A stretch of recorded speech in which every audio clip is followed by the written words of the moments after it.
네, 오늘 말씀은 주는 아버지십니다. 말씀의 내용을 가지고 제목을 지었는데요. 참 이름만으로 아버지, 어머니라는 이름만으로 우리에게 든든하고 또 안도감이 드는 이름입니다. 그런데 오늘 아침에 뉴스를 이제 아내가 보고 이야기하면서 총기 사건이 있었다고 하더라고요. 네, 아버지가 아들을 쏜 사건이 있었습니다. 그 이야기를 듣고 뉴스를 잠깐 보니까 그 전에는 한 어머니가 두 아이와 이제 극단적인 선택을 하다가 다행히 미수로 그치게 되었지만 그러한 사건이 있었던 것을 보게 되었습니다. 그 판결문에는 이렇게 이야기합니다. 부모로서 자녀의 신뢰를 배반한 범죄라고 이야기했습니다. 참 부모를 통해서 그런 든든함과 신뢰를 느끼지 못한다면 너무나 안타까운 현실일 것입니다. 우리 하나님 아버지로 인해서 아버지의 사랑과 신뢰가 모든 사람들에게 전해지기를 기도합니다. 오늘 말씀은 바로 그 하나님 아버지, 우리의 든든한 아버지에 대해서 이야기하고 있는데 말씀의 배경을 잠깐 먼저 나누겠습니다. 이 이사야서의 배경은 조금 세 군데로 갈라서 볼 수가 있는데 56장에서 시작돼서 66장까지 이어지는 이사야서는 포로에서 귀환한 사람들의 초기 20년을 배경으로 이야기되고 있습니다. 이 이스라엘 백성이 바벨론에 잡혀 있다가 이제 고레스 왕으로 인해서 다시 예루살렘으로 포로 귀환의 소망이 이루어졌습니다. 포로 귀환의 소망이 이루어질 때 얼마나 감격스럽고 또 소망과 기쁨을 가지고 또 신앙의 열정을 가지고 그 예루살렘으로 그 사람들이 돌아왔을까요? 그들이 돌아오는 길이 참 순탄해 보였습니다. 겉으로는 그들의 길이 매끄럽게 잘 이루어진 것 같았습니다. 그런데 막상 예루살렘에 정착해서 정말 이곳에서 하나님의 도성을 재건하며 살아가려고 하니까 그들의 현실이 참 힘들었습니다.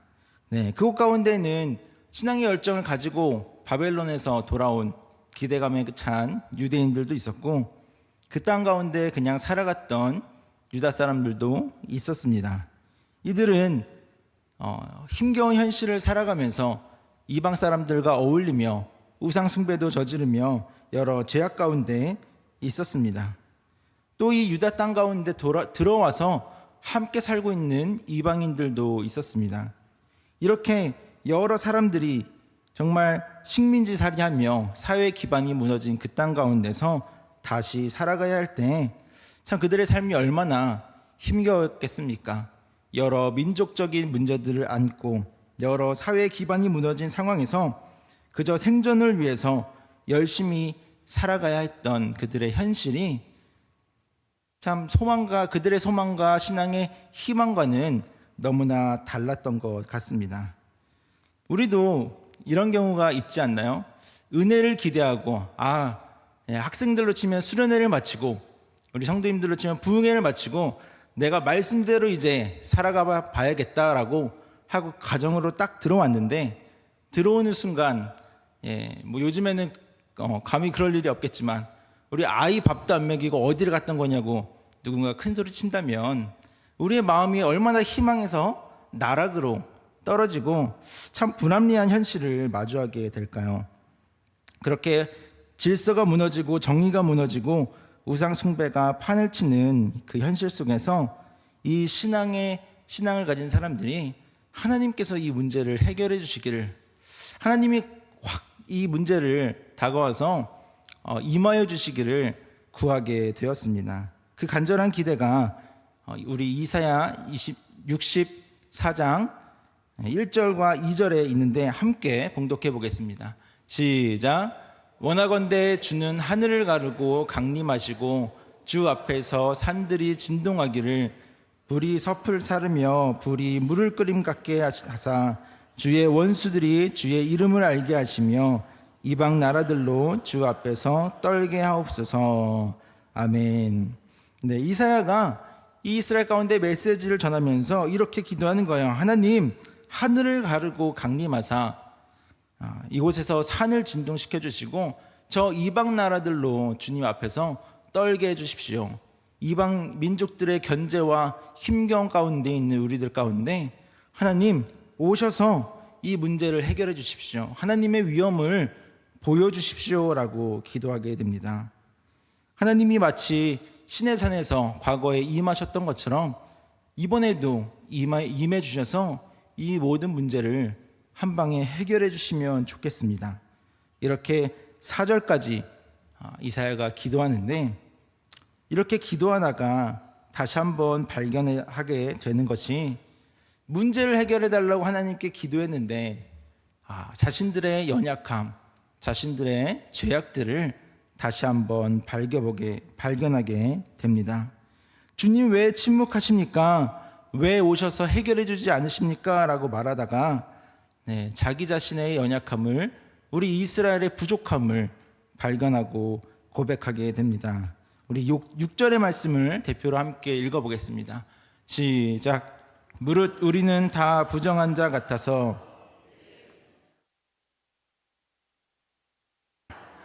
시들므로 우리의 죄악이 바람같이 우리를 몰아가나이다.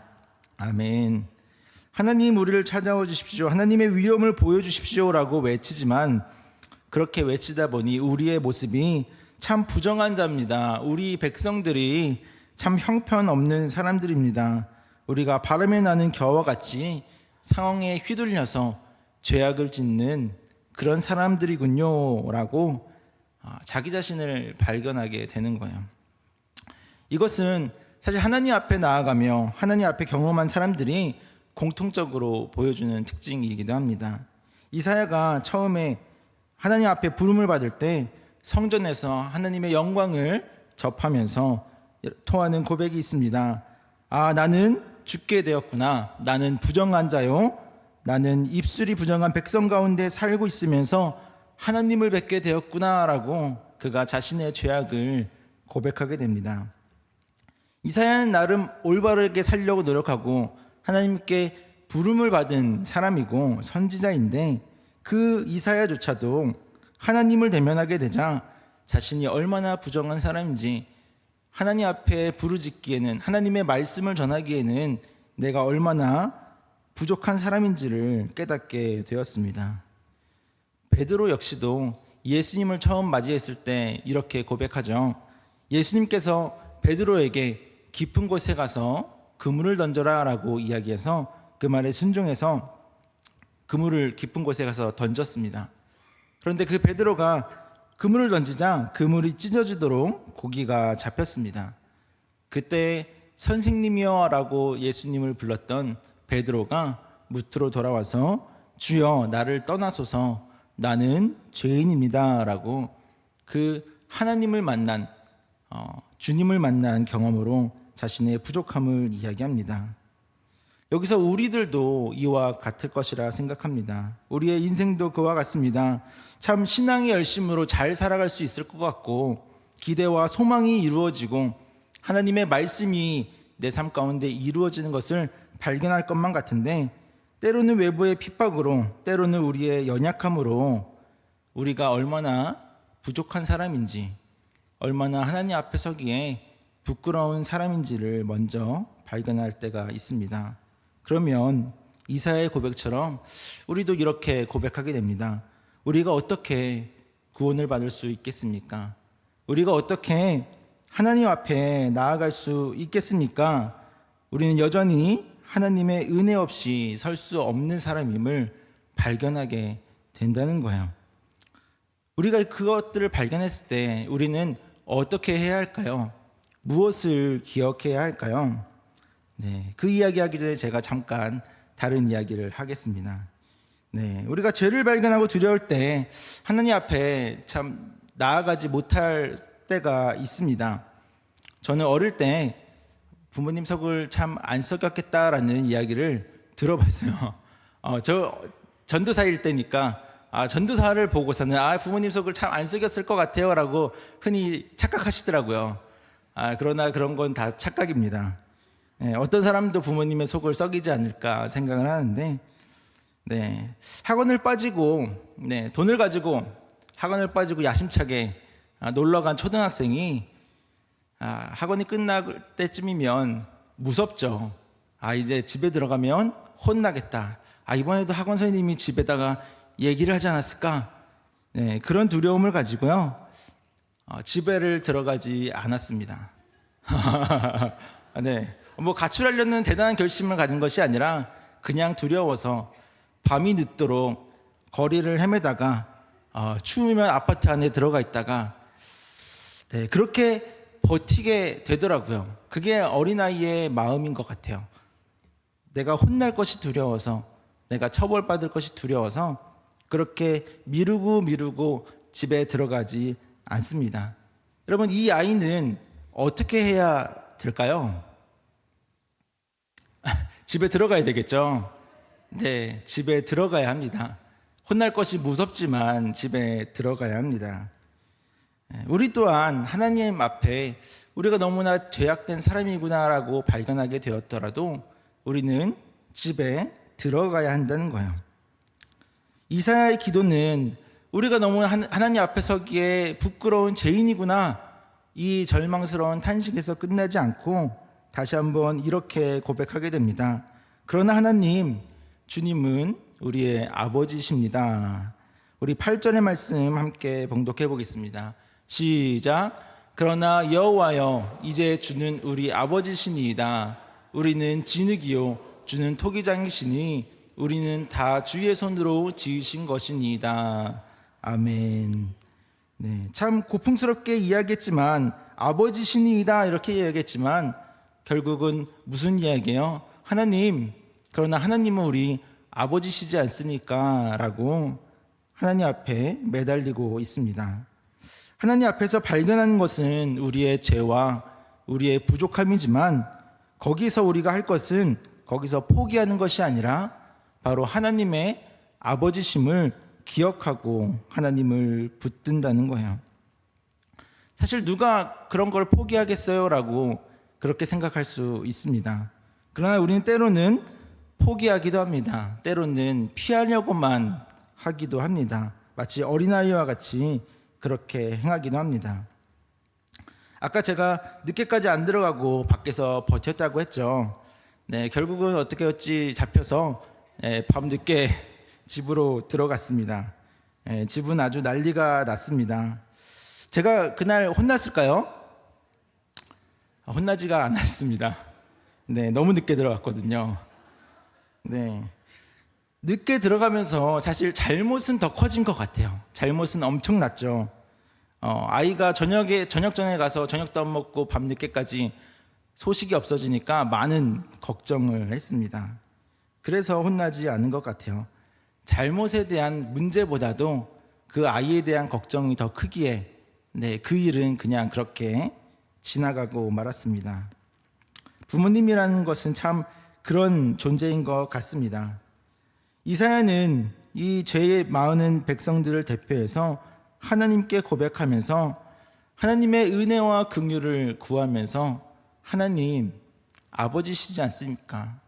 너무나 죄가 많지만 우리가 참 하나님 앞에 서기에 부끄럽지만 하나님은 우리 아버지시니까 한번 우리를 붙잡아 주십시오라고 그렇게 고백하게 됩니다. 그러나 성경에는 참 답답한 이야기도 있습니다. 이 사무엘이 어릴 때 여호와의 전에서 섬기는 시간들이 있었는데 그때 제사장이 엘리 제사장이었습니다. 이 엘리 대제사장이 지방 가운데 하나님 앞에 죄를 지은 것이 참 많이 있었고 하나님이 그래서 엘리 제사장 가운데 심판을 이야기하십니다. 하나님이 사무엘을 3번 부르면서 말씀을 전하셨습니다. 그리고 그 말씀은 바로 엘리 제사장의 집안에 대한 심판의 말씀이었습니다. 다음 날 엘리 대제사장이 하나님이 지난밤 사무엘에게 무슨 말씀을 하셨는지 묻는데 그때 사무엘은 숨김없이 그 하나님의 선포를 다 전해줍니다. 우리 사무엘상 3장 18절의 말씀 함께 봉독해 보겠습니다. 시작. 사무엘이 그것을 그에게 자세히 말하고 조금도 숨기지 아니하니 그가 이르되 이는 여호와이시니 선하신 대로 하실 것이니라 하니라. 아멘. 네. 숨김없이 하나님의 심판에 대해서 다 이야기했는데 엘리 제사장의 반응은 하나님이 선하신 대로 하실 것이다 라고 이야기했습니다. 어찌 보면 하나님의 말씀에 순종하는 것 같은데 정말 이 이야기를 했던 엘리 대제사장의 집안은 그대로 심판을 받고 풍비박산이 나는 거예요. 하나님의 선포, 하나님의 죄악에 대한 심판의 선포 가운데서 우리는 어떻게 반응하는 것이 맞는 것일까? 니느웨 성읍이 하나님의 심판의 선포를 받고 요나의 그 선포 가운데서 회개하고 그곳에 멸망이 돌이키셨듯이 하나님은 그 심판의 선언 가운데 하나님께 긍휼을 구하면서 하나님 앞에 회개하며 다시 그 발을 붙들기를 원하셨던 것이 아닐까 생각합니다. 우리가 하나님 앞에 나아갈 때 어떻게 해야 합니까? 우리가 너무나 부끄러울지라도 때로는 그것이 차마 입으로 말하기 어려운 일일지라도 우리는 은혜로운 그 하나님 아버지 앞에 나아가 기도하며 고백해야 합니다. 하나님이 그 아들을, 이 자녀를 용서해 주시기를 기대하며 하나님 앞에 나아가야 합니다. 한 아버지의 용서에 대한 유명한 이야기가 있는데요. 영국의 한 소년이 부모님들이 농장에 나간 사이에 금고에 돈을 훔쳐서 가출하고 말았습니다. 그리고 몇 년을 두려움과 고통 속에서 살다가 집으로 돌아가려고 하니까 면목이 없어서 갈 수가 없었습니다. 그래서 아버지에게 편지를 띄웠습니다. 아버지, 제가 집으로 돌아가야 하는데 용기가 나지가 않습니다. 저를 용서하시고 받아주시겠다면 기차를 타고 그 집 앞을 지나갈 때 우리 집 감나무에 노란 손수건을 달아주시면 저를 용서하셨다 생각하고 제가 집으로 들어갈게요. 그리고 이 아들이 이제 기차를 타고 집이 보이는 길을 기차를 타고 지나가는데 참 집이 가까울수록 걱정이 됩니다. 아버지가 날 용서하셨을까? 아니면 손수건이 달려있지 않다면 어떻게 될까? 고민하는 사이에 자세히 보니 집 앞 감나무에 가지마다 손수건이 다 걸려있는 거예요. 그것을 보면서 감격의 눈물을 흘리는데 자기 집 감나무만 아니라 동네에 있는 모든 감나무에 다 손수건으로 도배가 되어 있는 것을 발견하게 되었다고 합니다. 아버지께서는 혹시 손수건을 하나만 걸어두면 아들이 못 보고 지나칠까봐 가지마다 다 걸어두고도 자기 집 감나무만 아니라 온 동네 사람들 집에 나무마다 손수건을 달아달라고 부탁을 했던 것입니다. 이것이 참 아버지의 사랑인 것 같습니다. 이사야는 하나님과 자신의 관계, 하나님과 하나님의 백성과의 관계에 나름대로 분명한 확신을 가지고 있었습니다. 그래서 하나님 앞에 긍휼을 구하며 기도합니다. 이사야는 하나님은 우리 아버지라는 것을 붙들고 기도합니다. 우리는 죄악이 많아도 부끄러워도 하나님 앞에 기도할 수 있습니다. 우리의 입술로 주는 우리 아버지십니다. 이렇게 그것을 기억하며 하나님 앞에 기도로 나아가는 우리들 되기를 축복합니다. 네, 첫 번째는 빠르게 넘어가 버렸는데 우리 두 번째 하나님 앞에 나아가며 우리가 기억해야 할 것은 하나님은 토기장이라는 것입니다. 하나님은 토기장이고 우리는 진흙입니다라고 우리 8절에 이사야가 함께 고백하게 됩니다. 주는 우리를 빚으시는 분이고 우리를 원하는 대로 이루시는 분이고 우리를 창조하시는 분이고 우리는 하나님 앞에 지어지는 자라는 고백입니다. 이 토기장이와 진흙의 관계는 예레미야에도 등장하는데요. 예레미야 가운데서 하나님은 예레미야에게 이 토기장이가 진흙으로 만든 그릇을 만들고 터뜨리는 모습을 보여주며 이렇게 이야기하십니다. 우리 18장 6절의 말씀 함께 봉독하겠습니다. 시작.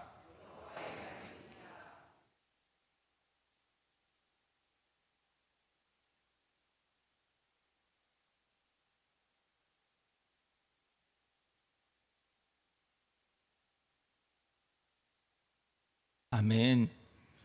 네. 이 예레미야에서 보여주는 모습과 같이 하나님이 자신을 토기장이라고 이야기하시는 것은 우리들에 대한 하나님의 주권을 이야기합니다. 하나님이 우리들에 대한 명백한 주권을 가지고 우리들을 이렇게도 만드시고 저렇게도 만드시고 우리를 빚어가시는 분이라는 겁니다. 그런데 하나님이 이런 주권자가 되신다는 것은 우리에게 분명한 소망이 됩니다. 주권자의 계획 가운데 우리를 만들어 가시는데 우리가 그 주권자가 어떠한 분이신지 믿고 고백하기 때문입니다. 바로 우리가 회복의 하나님, 우리를 품으시는 아버지를 믿기 때문입니다. 하나님께서는 깨어진 질그릇과 같은 우리 인생을, 진흙과 같은 우리를 포기하지 않으시고 그 인생을 다시 빚으시면서 토기장인 하나님 앞에서 다시 세워가실 수 있습니다. 그런데 오늘 본문에는 이사야는 하나님이 말씀하시는 게 아니라 자신이 고백하는 거예요. 하나님은 토기장이시고 우리는 진흙입니다. 하나님이 내가 너희에 대한 주권을 가지고 있다라고 이야기하는 게 아니라 하나님, 우리는 진흙입니다. 하나님이 토기장이시지 않습니까? 하나님이 우리에 대한 주권을 가지고 계시지 않습니까? 하나님이 우리를 다시 쓰실 수 있지 않습니까? 라고 하나님께 구하는 거예요. 하나님이 우리의 주권을 가지고 있다는 이 고백은 우리의 연약함에도 불구하고 우리의 부족함도 하나님에게 책임을 돌리는 것입니다. 우리 17절의 말씀, 63장 17절의 말씀 함께 봉독해 보겠습니다. 시작. 여호와여, 어찌하여 우리로 주의 길에서 떠나게 하시며 우리의 마음을 완고하게 하사 주를 경외하지 않게 하시나이까. 원하건대 주의 종들 곧 주의 기업인 지파들을 위하사 돌아오시옵소서. 아멘. 예. 참 63장 크게 차이가 나지 않는데 하나님 돌아오십시오, 하나님 우리를 도와주십시오 라고 고백하면서 하나님께 오히려 우리의 책임을 넘겨드리고 있습니다. 하나님, 왜 우리를 완고하게 하십니까? 왜 우리를 하나님 경외하도록 만들어 가시지 않습니까? 우리를 위하여 돌아와 주십시오 라는 그 고백이 마치 하나님이 우리를 바꾸어 주실 수 있지 않습니까? 라는 이야기와 같습니다. 이 하나님이 우리를 만드시고 우리를 빚으시고 우리는 하나님의 창조물입니다 라는 이 고백이 참 하나님께 책임을 떠넘기는 무책임한 모습처럼 보이기도 합니다. 우리가 죄를 저지르고 우리가 하나님을 경외하지 않고 어떻게 하나님께 이렇게 이야기할 수 있을까, 그렇게 생각이 드는데 제가 한 이야기를 보게 되었습니다. 한 이야기 가운데서 미아의 이야기, 아이가 이제 아이를 잃어버린 아이를 미아라고 이야기하죠. 이전에는 미아가 되는 경우도 많고 또 미아가 있습니다 이렇게 방송을 하는 경우도 많았는데 요즘에는 그런 이야기를 참 많이 못 들은 것 같습니다. 그런데 부모를 잃은 한 아이가 울면서 부모를 찾고 또 부모를 찾는 사람들이 그 주변에 있습니다. 이사야는 지금 자신의 눈에서 사라진 것 같은 하나님을 찾고 있는 미아의 모습으로 부르는 거예요. 이 아이가 길을 잃어버리고 부모님을 잃어버린 것은 아이의 잘못입니다. 아이의 손이 부모님의 손을 놓치고 말았습니다. 전적인 잘못을 죄를 저지른 이스라엘이 했습니다.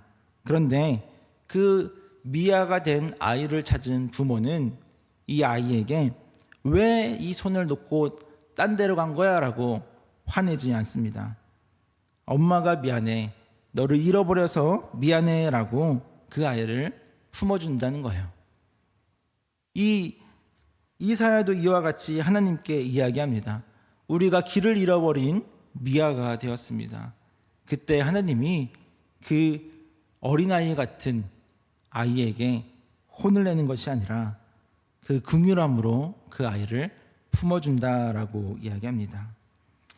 우리가 하나님의 창조물이 되었다, 하나님이 우리의 토기장이십니다 라는 고백은 우리로 하여금 하나님의 긍휼을 호소할 수 있는 근거가 됩니다. 우리는 다 하나님으로부터 나온 사람입니다. 하나님은 우리를 자녀 삼아 주셨습니다. 우리를 새롭게 빚어 주십니다. 그러므로 우리가 죄악 가운데 있을 때, 우리가 어둠 가운데 있을 때 하나님 우리를 찾아주십시오. 우리에게 하나님의 긍휼을 베풀어 주십시오라고 하나님께 구할 수 있다는 것입니다. 우리가 하나님 앞에 나아갈 때 우리는 진흙이요 하나님은 통의장입니다. 이런 고백으로 긍휼을 구하며 나아가기를 바랍니다. 우리가 죄악 가운데 있을지라도 하나님이 우리를 책임지시고 하나님 우리를 하나님의 뜻대로 빚어주십시오. 이것이 우리의 고백이 되기를 바랍니다. 네, 우리는 마지막으로 이렇게 함께 고백하기를 바랍니다. 우리는 다 주의 백성입니다. 네, 함께 고백하겠습니다. 우리는 다 주의 백성입니다. 우리 9절의 말씀 함께 봉독하겠습니다. 시작. 여호와여 너무 분노하지 마시오며 죄악을 영원히 기억하지 마시옵소서. 구하오니 보시옵소서 보시옵소서. 우리는 다 주의 백성이니이다. 아멘. 네, 이것은 하나님께 간절히 호소하는 이사야의 마지막 고백입니다. 우리가 죄인일지라도 우리는 여전히 주님의 백성입니다. 우리가 하나님의 언약을 붙들면서 하나님이 이사야에게 너희의 죄악을 기억하지 않겠다라고 이야기하셨는데 그 말대로 하나님 기억하지 말아 주십시오. 우리가 하나님의 백성입니다 라고 그 자신들의 정체성을 이야기하는 거예요. 이스라엘 백성들이 바벨론에 있을 때는 포로 귀환만 하면 다 이루어질 거라 생각했습니다. 그리고 신앙의 열심을 가지고 잘 살아갈 수 있으리라 생각했습니다. 그런데 그들이 예루살렘에 와서 살아갈 때 물론 그들에게 어렵고 힘든 현실들이 있었지만 결국은 여전히 죄를 짓고 우상 숭배하며 죄악들을 벗어나지 못한 자신들의 모습을 발견하게 되었습니다. 그래서 우리가 어떻게 하나님 구원을 얻을 수 있겠습니까? 라고 낙담할 때 우리가 붙드는 것은 바로 우리가 하나님의 백성입니다. 우리가 하나님의 자녀입니다. 라는 그 고백이라는 거예요. 제가 신학교에 있을 때 이제 심리학 어떤 강의들도 듣곤 하는데 한 교수님이 이렇게 이야기하더라고요. 신학생들이 우울감에 좀 잘 빠진다라고 이야기합니다. 뭐 잘 빠진다는 게 이렇게 우울증 걸린다는 이야기는 아니고 우울감을 느끼는 신학생들이 의외로 많다고 합니다.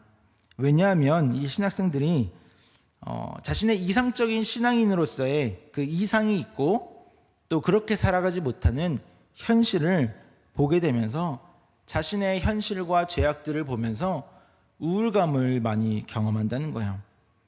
우리에게는 신앙의 이상이 있습니다. 그래, 말씀대로 살아가야지. 우리에게 주신 은혜대로 살아가야지. 그런데 때로는 그렇지 못한 현실을 발견하게 됩니다. 그러나 우리의 기도는 그런 낙담에서 끝나면 안 될 줄 믿습니다. 오늘 이사야가 다시 한번 고백한 것처럼 그러나 하나님, 주님은 우리의 아버지십니다.